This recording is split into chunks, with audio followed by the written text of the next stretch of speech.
2024 September 27 Israel prime minister Benjamin Netanyahu ഐക്യരാഷ്ട്രസഭയെ അഭിസംബോധന ചെയ്ത് സംസാരിക്കുകയാണ്. അദ്ദേഹത്തിന്റെ വാക്കുകൾ തുടങ്ങുന്നതിന് മുമ്പ് തന്നെ നിരവധി രാജ്യങ്ങൾ ബോയ്ക്കോട്ട് ചെയ്തു പോയത് കാണുവാൻ സാധിക്കും. പിന്നീട് പ്രസംഗം അവസാനിപ്പിച്ച് ഏതാനും മണിക്കൂറുകൾ കഴിയുമ്പോഴേക്കും ലെബനനിലെ one of the top militant political പാർട്ടിയുടെ വിശേഷിപ്പിക്കുന്ന ഹെസ്ബുള്ളയുടെ തലവൻ ഹസൻ നസറുള്ള ഒരു ഭീകരാക്രമണത്തിൽ കൊല്ലപ്പെട്ടു എന്ന് പറയുന്ന വാർത്ത പുറത്തു വന്നു. ഇതൊരു ഭീകരാക്രമണമല്ല, ഇസ്രായേൽ നടത്തിയ അവരുടെ എയർ സ്ട്രൈക്ക് ആണെന്ന് പറയുന്ന സ്ഥിരീകരണം പിന്നീട് പുറത്തു വന്നപ്പോൾ ഇന്ന് ലോകം മുഴുവനും ചർച്ച ചെയ്യുന്ന ഒരു പ്രധാനപ്പെട്ട കാര്യമായി മാറിയിരിക്കുകയാണ്. 2024 സെപ്റ്റംബർ മാസം ഇസ്രായേൽ ലെബനൻ എന്ന് പറയുന്ന രണ്ട് രാജ്യങ്ങൾക്കിടയിൽ ശക്തമായ ഒരു പ്രശ്നം ഉടലെടുക്കാനുള്ള കാരണമായി മാറിയിരിക്കുകയാണെന്നതിന് ഇന്ന് അടിവരയിട്ട് കാണിക്കുന്ന അവസാന വാക്കായിട്ട് മാറിയിരിക്കുകയാണ് ഹസൻ നസറുള്ളയുടെ കൊലപാതകം. ഈ കൊലപാതകത്തിന് ശേഷം ഇന്ന് വ്യാപകമായ ചർച്ച നടന്നുകൊണ്ടിരിക്കുമ്പോൾ ഇവിടെ ഇറാനും ഇസ്രായേലും തമ്മിലുള്ള ഒരു ഔദ്യോഗികമായിരിക്കുന്ന യുദ്ധപ്രഖ്യാപനമായിട്ട് മാറുമോ എന്ന് പറയുന്ന ആശങ്കയും പലരും ഉന്നയിക്കുന്നുണ്ട്.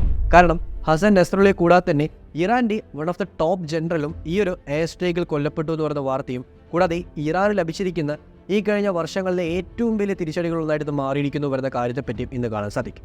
കാരണം ഹമാസിന്റെ തലവൻ കഴിഞ്ഞ മാസം കൊല്ലപ്പെട്ടതും ഈ മാസം ഹെസ്ബുള്ള എന്ന് പറയുന്ന മറ്റൊരു പ്രധാനപ്പെട്ട ഇറാന്റെ പ്രോക്സി ഗ്രൂപ്പിന്റെ തലവൻ കൊല്ലപ്പെട്ടതും ഇറാനുള്ള ഏറ്റവും വലിയ തിരിച്ചടികളായിട്ട് മാറിക്കൊണ്ടിരിക്കുമ്പോൾ ഇറാൻ ഇതിനെങ്ങനെ പ്രതികരിക്കും എന്ന് പറയുന്ന ആശങ്കയാണ് ഇന്ന് മിഡിൽ ഈസ്റ്റിനെ മുഴുവനും പിടിച്ചെടുക്കുന്ന ഒരു പ്രധാനപ്പെട്ട പ്രശ്നമായി മാറിയിരിക്കാം. ഒരുപക്ഷെ മിഡിൽ ഈസ്റ്റ് ശക്തമായ ഒരു യുദ്ധത്തിലോട്ട് പ്രവേശിക്കുമോ എന്ന് പറയുന്ന ആശങ്കയും ഇന്ന് പലരും വ്യക്തമാക്കുന്നത് കാണാൻ സാധിക്കും. കാരണം ലെബനനിലോട്ട് ഒരു ഗ്രൗണ്ട് ഇൻവേഷനുള്ള എല്ലാ സാധ്യതകളും ഇസ്രായേൽ മുന്നോട്ട് വെച്ചിരിക്കുകയാണെന്ന് പറയുന്ന കാര്യങ്ങൾ കാണാൻ സാധിക്കും. ഹെസ്ബുള്ളയുടെ ഹെഡ്ക്വാർട്ടേഴ്സിനെ ആക്രമിക്കുന്നതിന് തൊട്ട് മുമ്പായിട്ട് ഇസ്രായേലിലെ ടോപ്പ് മിലിറ്ററി ജനറലും ഈ ഒരു കാര്യത്തെ സ്ഥിരീകരിച്ച് കാണാൻ സാധിക്കും. അതുകൊണ്ട് തന്നെ ഇസ്രായേൽ ലെബനനിലോട്ട് പ്രവേശിക്കുമ്പോൾ അതൊരു വൈഡ് സ്പ്രെഡ് റീജിയണൽ വാറായിട്ട് മാറും. ഇങ്ങനെ പല ആശങ്കകളും മുന്നോട്ട് വരുമ്പോൾ ഈ ആശങ്കകൾക്ക് പിറകിലുള്ള ചില പ്രധാനപ്പെട്ട വസ്തുതകളെ പറ്റിയാണ് നമ്മൾ ഈ വീഡിയോയുടെ വിശദമായി സംസാരിക്കാൻ പോകുന്നത്. തീർച്ചയായിട്ടും വീഡിയോ സ്കിപ്പ് ചെയ്ത് മുഴുവനായി കാണാൻ ശ്രമിക്കാം. വളരെയധികം പ്രധാനപ്പെട്ട കാര്യങ്ങളെപ്പറ്റി നിങ്ങൾക്ക് മനസ്സിലാക്കാൻ സാധിക്കും. നമുക്കാദ്യം ഈ ഹെസ്ബുള്ള എന്ന് പറയുന്ന ഗ്രൂപ്പ് എന്താണെന്നതിനെ പറ്റി മനസ്സിലാക്കാം. 1980കളിൽ സ്ഥാപിതമായിരിക്കുന്ന ഒരു ഷിയ മിലിറ്റന്റ് പൊളിറ്റിക്കൽ പാർട്ടിയായിട്ടാണ് ഈ ഹെസ്ബുള്ളയെ വിശേഷിപ്പിക്കുന്നത്. ദൈവത്തിന്റെ പോരാളികൾ എന്നാണ് ഈ ഒരു ഹെസ്ബുള്ള എന്ന് പറയുന്ന വാക്കിനർത്ഥം. അതുകൊണ്ട് തന്നെ ഈ ഹെസ്ബുള്ള എന്ന് പറയുന്ന ഗ്രൂപ്പ് രൂപീകരിക്കാനുള്ള പ്രധാനപ്പെട്ട ഉദ്ദേശമായിട്ട് മാറിയതും ഇസ്രായേൽ അധിനിവേശത്തിനെതിരാണെന്ന് പറയുന്ന കാര്യത്തെപ്പറ്റി കാണാൻ സാധിക്കും. കാരണം ഈ സമയത്താണ് ഇസ്രായേൽ സൈനികമായിട്ട് ലെബനനിലെ സദേൺ ഭാഗത്തോട്ട് പ്രവേശിച്ചതും അവിടെ അവരുടെ സൈനിക അധിനിവേശം നടപ്പാക്കുകയും ചെയ്തത്. അതുകൊണ്ട് തന്നെ ഇസ്രായേലി സൈന്യത്തിനെതിരായിട്ടുള്ള ഒരു പോരാട്ടം എന്ന രീതിയിലായിരുന്നു ഹെസ്ബുള്ള സ്ഥാപിതമായത്. ആദ്യഘട്ടങ്ങളിൽ നിരവധി സ്റ്റുഡൻസിനെ കൊണ്ട് രൂപീകൃതമായ ഒരു ഗ്രൂപ്പ് പിന്നീടൊരു മിലിറ്റന്റ് ഗ്രൂപ്പായിട്ട് മാറിയിട്ടുണ്ട്. ഇസ്രായേലിനെതിരായിട്ട് രൂപീകൃതമായ ഗ്രൂപ്പാണെങ്കിലും ഇത് പിന്നീട് ലെബനനിലെ പൊളിറ്റിക്സിനെ പോലും സ്വാധീനിക്കാൻ കെൽപ്പുള്ള ഒരു പ്രധാനപ്പെട്ട പൊളിറ്റിക്കൽ പാർട്ടിയായിട്ട് മാറിയത് കാണാൻ സാധിക്കും. അവിടുത്തെ പാർലമെന്റിൽ ആരാണ് അധികാരത്തിൽ വരേണ്ടതെന്ന് പറയുന്ന കാര്യത്തിൽ നിശ്ചയിക്കുന്ന ഒരു കിങ് മേക്കർ പൊസിഷനിലോട്ട് പോലും ഈ ഹെസ്ബുള്ള മാറിയത് കാണാൻ സാധിക്കും. അങ്ങനെ ഹെസ്ബുള്ള എന്ന് പറയുന്ന ഒരു പൊളിറ്റിക്കൽ പാർട്ടിയുടെ ഉദയം മൂലം ഇവിടെ കാണാൻ സാധിക്കും. അതേസമയത്ത് പൊളിറ്റിക്കൽ ആൻഡ് മിലിറ്റന്റ് വിങ്ങിനെ ശക്തമായി രൂപീകരിക്കാനും അത് ഉപയോഗിച്ചുകൊണ്ട് പലപ്പോഴും സിറിയയിലും ഇസ്രായേലിനെതിരായിട്ടുള്ള പല നീക്കങ്ങളിലും ശക്തമായ പിന്തുണ നൽകാനായിട്ട് ഹെസ്ബുള്ളയ്ക്ക് സാധ്യമായിരുന്നു. അതുകൊണ്ട് തന്നെ ഹെസ്ബുള്ള ഇറാന്റെ ഏറ്റവും പ്രധാനപ്പെട്ട ഒരു പ്രോക്സി ഗ്രൂപ്പുകളൊന്നായിട്ട് മാറപ്പെട്ടിട്ടുണ്ട്. കാരണം ഇറാനാണ് ഹെസ്ബുള്ള എന്ന് പറയുന്ന ഷിയ ഗ്രൂപ്പിന് വേണ്ട ബഹുഭൂരിപക്ഷ ഫണ്ടിങ്ങും അവർക്ക് വേണ്ട സപ്പോർട്ടും ആയുധങ്ങൾ നൽകിയെന്ന് പറയുന്ന ആരോപണവും ഇന്ന് ശക്തമായി തുടരുന്നുണ്ട്. അങ്ങനെ ഹെസ്ബുള്ള എന്ന് പറയുന്ന ഗ്രൂപ്പ് ശക്തമായ രീതിയിൽ അവരുടെ മുഴുവൻ പൊളിറ്റിക്കൽ നീക്കങ്ങൾ ലെബനനിലും മാത്രമല്ലാതെ സിറിയയിലോട്ടും പ്രത്യേകിച്ച് ഇസ്രായേലിനെതിരായിട്ട് പ്രവർത്തിക്കുന്ന പല ഗ്രൂപ്പുകൾക്കൊപ്പം കൈകോർത്തുകൊണ്ട് നടപ്പാക്കാൻ ശ്രമിക്കുന്ന സമയത്തായിരുന്നു ഹെസ്ബുള്ളയും ഇസ്രായേലും തമ്മിൽ ആദ്യമായിട്ട് പ്രശ്നത്തിൽ ഏർപ്പെടും. ഹെസ്ബുള്ളയും ഇസ്രായേലും പലപ്പോഴായിട്ട് ഒരു ഡയറക്റ്റ് വാറിലോട്ട് പ്രവേശിക്കാതെ പ്രോക്സി അറ്റാക്കുകളിലൂടെ അവർ രണ്ടുപേരും തമ്മിലുള്ള പ്രശ്നം അതേപടി നിലയുറപ്പിച്ച് പോയത് കാണാൻ സാധിക്കും. അതിൽ ഏറ്റവും പ്രധാനപ്പെട്ട ചർച്ചാ വിഷയമായ കാര്യമായിരുന്നു 2006 34 ദിവസം നീണ്ടുനിന്ന ഹെസ്ബുള്ളയും ഇസ്രായേലും തമ്മിലുള്ള യുദ്ധം. ഇതൊരു യുദ്ധമായിട്ട് തുടരാനുള്ള പ്രധാനപ്പെട്ട കാരണമായി തീരുന്നത് അന്ന് ഹെസ്ബുള്ള അവരുടെ കൈവശമുള്ള ആയുധങ്ങൾ ഉപയോഗിച്ചുകൊണ്ടും അവരുടെ മാൻ പവർ ഉപയോഗിച്ചുകൊണ്ടും ഇസ്രായേലി സൈന്യത്തെ ചെറുതെടുക്കാൻ ശ്രമിച്ചതാണ്. അന്നത്തെ ആ ഒരു സമയത്ത് ഇസ്രായേൽ സൈന്യം ലെബനന്റെ സദേൺ ഭാഗത്തോട്ട് കടക്കാൻ ശ്രമിച്ചതായിട്ടും ആ ശ്രമത്തെ പോലും ചെറുതെടുക്കാനായിട്ട് ഹെസ്ബുള്ളയ്ക്ക് സാധ്യമായതുകൊണ്ട് തന്നെ ഹെസ്ബുള്ള ഇസ്രായേലിനെതിരെ ആദ്യത്തെ ഒരു വിജയം നേടിയെന്ന് പറയുന്നൊരു പ്രഖ്യാപനം അവർ സ്വയമായി നടപ്പാക്കിയെന്ന് കാണാൻ സാധിക്കും. പക്ഷേ ആ സമയത്തോടകം ഒരു സമാധാന ചർച്ച നടത്തി ആ പ്രശ്നം അവസാനിച്ചതും ഈ സമയങ്ങളിൽ കാണാൻ സാധിക്കും. പക്ഷേ ഇവിടെയാണ് ഹസൻ നസറുള്ള എന്ന് പറയുന്ന ഒരു പ്രധാനപ്പെട്ട ഹെസ്ബുള്ളയുടെ പൊളിറ്റിക്കൽ ലീഡറിന്റെ ഒരു എമർജൻസി കാണാൻ സാധിക്കും. 1992 ഹെസ്ബുള്ളയുടെ സെക്രട്ടറി ജനറലായിട്ട് ഹസൻ നസറുള്ള സ്ഥാനമേൽക്കുന്നത്. ആ ഒരു സമയം വരെ ഒരു സാധാരണ വിദ്യാർത്ഥി നേതാവ് മാത്രമായിരുന്ന ഹസൻ നസറുള്ള പിന്നീട് അങ്ങോട്ട് ഹെസ്ബുള്ള എന്ന് പറയുന്ന ഗ്രൂപ്പിനെ ഒരു പൊളിറ്റിക്കൽ പാർട്ടിയിലോട്ട് നയിക്കാനായിട്ട് പ്രധാനപ്പെട്ട പങ്ക് വഹിച്ചത് കാണാൻ സാധിക്കും. ഒരുപക്ഷെ ഇന്ന് കാണുന്ന രീതിയിൽ ഹെസ്ബുള്ളയെ പവർഫുൾ ആയിരിക്കുന്ന ഒരു മിലിറ്റന്റ് ഗ്രൂപ്പായിട്ട് മാറ്റുന്നതിലും ഈ നസറുള്ള വഹിച്ച പങ്ക് വളരെ വലുതാന്ന് പറയുന്ന ഒരു അഭിപ്രായം ഇന്ന് പല വ്യക്തികളും മുന്നോട്ട് വയ്ക്കുന്നുണ്ട്. പക്ഷേ ഹസൻ നസറുള്ള പിന്നീട് ഇറാനുമായിട്ടും റഷ്യയുമായിട്ടും ലോകത്തിലെ പല പ്രധാനപ്പെട്ട രാജ്യങ്ങളുമായിട്ടും ഒരു ശക്തമായ സഖ്യം രൂപീകരിക്കാനായിട്ടും അതുപയോഗിച്ചുകൊണ്ട് കൃത്യമായി തന്നെ ഇസ്രായേലിനെതിരെ പലപ്പോഴായിട്ട് പ്രശ്നങ്ങൾ ക്രിയേറ്റ് ചെയ്യാൻ ശ്രമിച്ചതായിട്ടും കാണാൻ സാധിക്കും. അതുകൊണ്ട് ഈ ഹസൻ നസറുള്ള ഇസ്രായേലിലെ one of the most targeted person ആയിട്ട് മാറപ്പെട്ടു. പക്ഷേ ഈ സമയത്തോടെ തന്നെ ഈ ഒരു യുദ്ധം, ഇസ്രായേലും ലെബനനും തമ്മിലുണ്ടായിരുന്ന ആ ഒരു ചെറിയ യുദ്ധം, അത് അവസാനം ഒരു പ്രശ്നമല്ലാത്ത രീതിയിലും സമാധാനത്തിലോട്ട് നീങ്ങിയതായിട്ട് കാണാൻ സാധിക്കും. രണ്ട് ഭാഗത്തും ലെബനൻ ബോർഡറിൽ കാര്യമായ പ്രശ്നമില്ലാതെ മുന്നോട്ട് പോകുമ്പോഴായിരുന്നു 2023 ഒക്ടോബർ മാസം ഹമാസും ഇസ്രായേലും തമ്മിലുള്ള പ്രശ്നം രൂപീകരിക്കപ്പെടുന്നത്. ആ പ്രശ്നം ഒരു റീജിയണൽ വാറായിട്ട് മാറപ്പെടുമോ എന്ന് പറയുന്ന ആശങ്ക ജനിപ്പിക്കാനുള്ള പ്രധാനപ്പെട്ട കാരണങ്ങളൊന്നായി തീർന്നത് ഹമാസിന് സപ്പോർട്ട് അറിയിച്ചുകൊണ്ട് ഹെസ്ബുള്ള രംഗത്ത് വന്നു. അങ്ങനെ ഹെസ്ബുള്ള ഇസ്രായേലിനെതിരായിട്ട് ആദ്യഘട്ടങ്ങളിൽ ചെറുതും വലുതുമായ ആക്രമണങ്ങൾ പതിയെ അഴിച്ചുവിടാൻ തുടങ്ങി. പിന്നീട് ആ ആക്രമണം വലിയ തോതിലോട്ട് മാറാനുള്ള ഒരു വഴിത്തിരിവായിട്ട് മാറിയത് 2024 സെപ്റ്റംബർ തുടക്കത്തിൽ നടന്ന ഒരു ഇൻസിഡൻ്റാണ്. അന്ന് ഹെസ്ബുള്ളയുടെ one of the top military ജനറലിനെ ഇസ്രായേൽ നടത്തിയ ഒരു എയർ സ്ട്രൈക്കിൽ, അവരുടെ പ്രസിഷൻ സ്ട്രൈക്കിൽ കൊലപാതകം ചെയ്തു എന്ന് പറയുന്ന വാർത്ത പുറത്തു വന്നപ്പോൾ അതിനെതിരെ ശക്തമായി പ്രതികരിക്കുന്ന ഒരു പ്രഖ്യാപനമായിരുന്നു ഹെസ്ബുള്ള ലീഡറായിരിക്കുന്ന ഹസൻ നസറുള്ള നടപ്പാക്കിയത്. ആ പ്രഖ്യാപനം നടപ്പാക്കുകയും 400-ലധികം റോക്കറ്റുകൾ ഇസ്രായേൽ ലക്ഷ്യം വെച്ച് ലോഞ്ച് ചെയ്യുകയും ചെയ്തിരുന്നു. ഇതിൽ പല റോക്കറ്റുകളും ഇസ്രായേൽ തടഞ്ഞുവെങ്കിലും ഇസ്രായേലിന്റെ ഭാഗത്തുനിന്നും ചെറുതും വലുതുമായ പരുക്കുകൾ സംഭവിച്ചു കാണാൻ സാധിക്കും. നിരവധി ആൾക്കാർ, 10-ലധികം വരുന്ന ആൾക്കാർ കൊല്ലപ്പെട്ടതായിട്ടും ഇസ്രായേൽ സ്ഥിരീകരിച്ചു. അങ്ങനെ ഇസ്രായേലും ഈ ഹെസ്ബുള്ളയും തമ്മിൽ ഒരു ഡയറക്റ്റ് വാറിലോട്ട് പ്രവേശിക്കുമോ എന്ന് പറയുന്ന ആശങ്കയായിരുന്നു അവിടെ നിലനിൽക്കാൻ തുടങ്ങിയത്.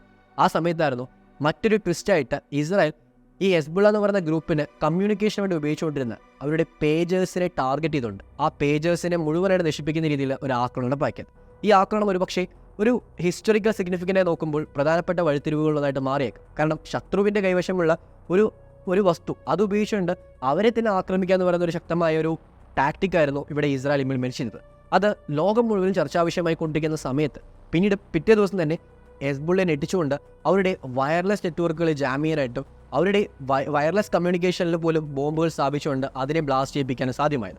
200-ലധികം പേർക്ക് പരുക്ക് പറ്റിയതായിട്ടും 50-ലധികം പേർക്ക് കാര്യമായ പരുക്കുകളുണ്ടെന്ന് പറയുന്ന വാർത്തകളും പുറത്തു വന്നപ്പോൾ ഇത് ഹെസ്ബുള്ളയ്ക്കുള്ള ഒരു പ്രധാനപ്പെട്ട തിരിച്ചടികളായിട്ട് മാറിയിട്ടാണ്. കാരണം ഹെസ്ബുള്ള എന്ന് പറയുന്ന ഗ്രൂപ്പിനെ അവർ കമ്മ്യൂണിക്കേറ്റ് ചെയ്യുന്ന കാര്യത്തെ പോലും കൃത്യമായിട്ട് മനസ്സിലാക്കാനും അതിനെ ഇല്ലാതാക്കാനും വേണമെങ്കിൽ അവരുടെ കൈവശം തന്നെ ഒരു ബോംബ് വെച്ചുകൊണ്ട് അവരെ ഇല്ലാതാക്കാൻ സാധിക്കും എന്ന് പറയുന്ന കാര്യമായിരുന്നു ഇവിടെ ഇസ്രായേൽ ശക്തമായിട്ട് ലോകത്തിന് മുന്നിൽ അറിയിച്ചത്.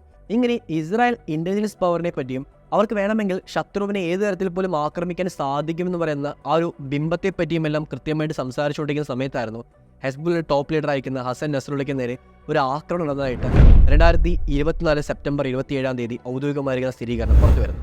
അതായത് ബെയ്റൂട്ട് എന്ന് പറയുന്ന ലെബനന്റെ ക്യാപിറ്റൽ സിറ്റിയിലുള്ള ഹെസ്ബുള്ളയുടെ ഹെഡ് ക്വാർട്ടേഴ്സിന് സമീപത്തോട്ട് ഇസ്രായേൽ അവരുടെ കൈവശമുള്ള ബങ്കർ ബസ്റ്റിംഗ് ബോംബ്സ് എന്ന് പറയുന്നത്, അതായത് ബങ്കേഴ്സിനെ പോലും നശിപ്പിക്കാൻ സാധിക്കുന്ന, ഭൂമിയുടെ അടിയിലോട്ട് തുറന്നു ചെന്ന് അവിടെ ഒരു ബ്ലാസ്റ്റ് ക്രിയേറ്റ് സാധിക്കുന്ന ബോംബുകൾ ഉപയോഗിച്ചുകൊണ്ട് ആക്രമണം നടത്തിയെന്ന് പറയുന്ന വാർത്ത പുറത്തു വന്നു. ഈ ആക്രമണം പ്രധാനമായിട്ടും ഹസൻ നസറുള്ള എന്ന് പറയുന്ന ഈ ഹെസ്ബുള്ള ലീഡറിനെ ടാർഗറ്റ് ചെയ്തുകൊണ്ടുള്ള കാര്യത്തെപ്പറ്റിയും പിന്നീട് സ്ഥിരീകരണം പുറത്തു വന്നു. കാരണം ഈ ഹസൻ നസറുള്ള ആ സമയത്ത് ഈ അറ്റാക്ക് നടക്കുന്നതിന് മുമ്പ് തന്നെ ബങ്കറിലോട്ട് മാറിയതായിട്ടും, പക്ഷേ ആ ബങ്കറിലോട്ട് പോലും ലക്ഷ്യം വെച്ചുകൊണ്ട് ഇസ്രായേൽ കൃത്യമായിട്ട് തന്നെ അറ്റാക്ക് നടത്തിയെന്ന് പറയുന്ന വാർത്ത പുറത്തു വന്നു. ഈ അറ്റാക്കിനായിട്ട് ഇറാന്റെ ഒരു ചാരൻ ഇസ്രായേലിന് വേണ്ടി വിവരങ്ങൾ ചോർത്തി കൊടുത്തു എന്ന് പറയുന്ന കാര്യത്തെപ്പറ്റിയും ഇന്ന് വാർത്തകൾ പുറത്തു വരുന്നുണ്ട്. സോ ഇസ്രായേലിന്റെ ഇന്റലിജൻസ് പ്ലസ് അവരുടെ ശത്രുവിനെ കൃത്യമായിട്ട് മോണിറ്റർ ചെയ്യാൻ സാധിക്കുന്ന ആ ഒരു കേപ്പബിലിറ്റി എല്ലാം ചർച്ചാവിഷയമായി കൊണ്ടിരിക്കുന്ന സമയത്തായിരുന്നു ഈ ഹസൻ നസറുള്ളയ്ക്ക് ഒന്നും സംഭവിച്ചില്ല എന്ന രീതിയിൽ പോലും വാർത്തകൾ വന്നത്. ഹസൻ നസറുള്ള സേഫ് ആണെന്ന് പറയുന്ന വാർത്തയായിരുന്നു ആദ്യഘട്ടങ്ങൾ പുറത്തു വന്നത്. എന്നാൽ മണിക്കൂറുകൾ കഴിയുമ്പോഴേക്കും ഹെസ്ബുള്ളയുടെ ഭാഗത്തുനിന്ന് ഔദ്യോഗികമായ സ്ഥിരീകരണം വന്നിരുന്നു. ഹസൻ നസറുള്ള ലോകത്തോട് വിട പറഞ്ഞു എന്ന് പറയുന്ന കാര്യമായിരുന്നു ഹെസ്ബുള്ള TV മാധ്യമങ്ങളോട് പ്രഖ്യാപിച്ചത്.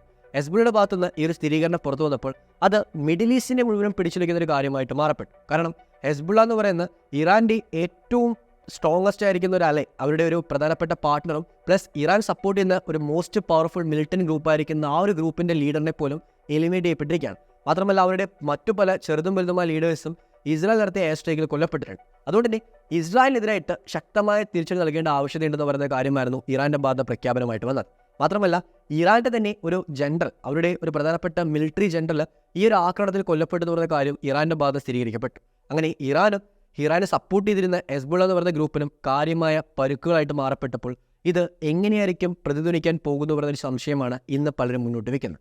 കാരണം ഇറാന്റെ ഇനി അവശേഷിക്കുന്ന ഒരു പ്രധാനപ്പെട്ട പാർട്ണറായിട്ട് നിലനിന്നൊരു ഗ്രൂപ്പായിരുന്നു ഹെസ്ബുള്ള എന്ന് പറയുന്നത്. ആ ഗ്രൂപ്പിന്റെ തലവനെ എലിമിനേറ്റ് ചെയ്യപ്പെട്ടു. ഇനി എന്താണ് സംഭവിക്കുന്ന ഒരു ചോദ്യമാണ് ഇവിടെ അവശേഷിക്കുന്നത്. ആ ചോദ്യത്തെ പറ്റി തന്നെ നമുക്കിനി മനസ്സിലാക്കാം. എന്തായിരിക്കും ഈ നടക്കാൻ പോകുന്ന പ്രശ്നങ്ങളുടെ വ്യാപ്തിയും അതിനുള്ള കാരണമായിട്ട് മാറപ്പെടുന്ന കാര്യത്തെപ്പറ്റിയാണ് ഇനി നമ്മൾ അറിയാൻ പോകുന്നത്.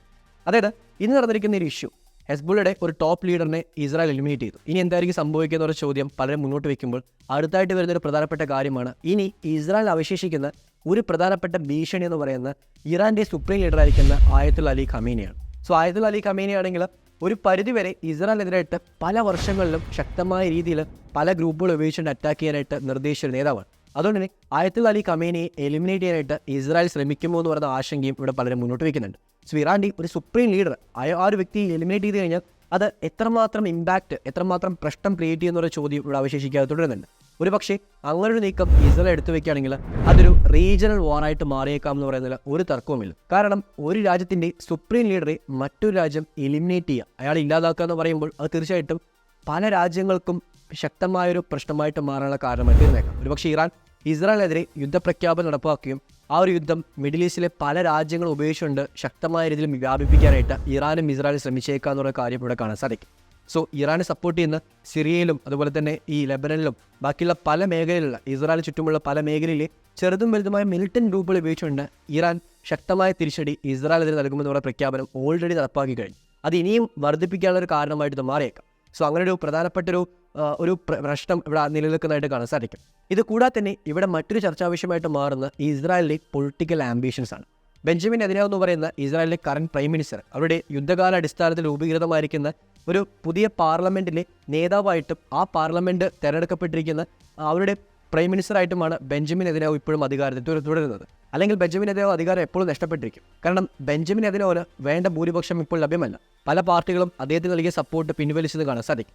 പക്ഷേ ബെഞ്ചമിൻ നെതന്യാഹു ഇന്ന് ശത്രുവിനെ പൂർണ്ണമായിട്ടും ഇല്ലാതാക്കാൻ ശ്രമിക്കുന്നതുകൊണ്ട് തന്നെ അതൊരു ഹീറോയിക് പരിവേഷം ഇസ്രായേലിനകത്ത് സൃഷ്ടിക്കാനും അതുപയോഗിച്ചുകൊണ്ട് ബെഞ്ചമിൻ നെതന്യാഹുവിന് വീണ്ടും ഒരു പൊളിറ്റിക്കൽ അഡ്വാൻറ്റേജ് സ്വന്തമാക്കാൻ സാധ്യമോ. അതുകൊണ്ട് തന്നെ പൊളിറ്റിക്കൽ ലാഭത്തിന് വേണ്ടി ബെഞ്ചമിൻ നെതന്യാഹു നീക്കുന്ന കരുക്കളാണിതെന്ന് പറയുന്ന അഭിപ്രായങ്ങളും ഇന്നും പലരും ഉന്നയിക്കുന്നുണ്ട്.